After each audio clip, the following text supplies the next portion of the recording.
All right, so here is a Sony CFD-470 boombox that I got at Goodwill for $3. It's giant and it sounds pretty good.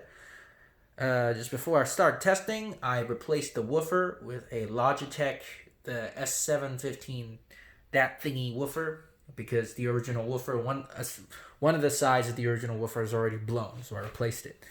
Now I'm gonna play some music and we're gonna see how it sounds.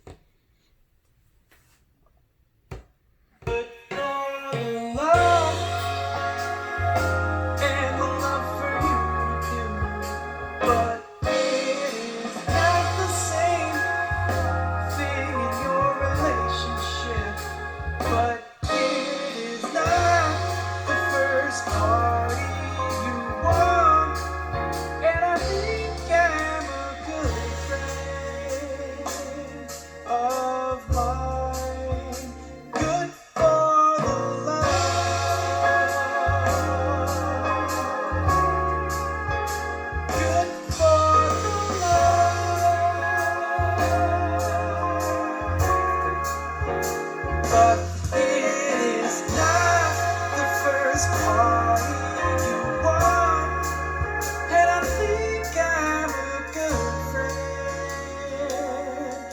of mine.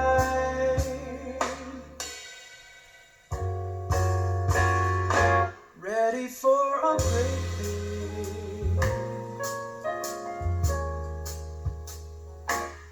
and a great idea to make it happen again.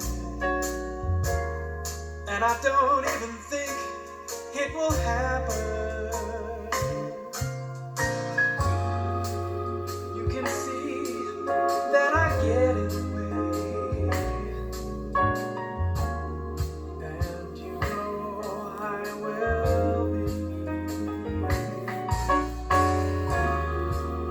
in the same room as the other two. It's not just a good thing in this way to do. Don't worry if I have to go. I think it's just me. But if you feel like coming home, I know that you can't find the answer.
good for the love.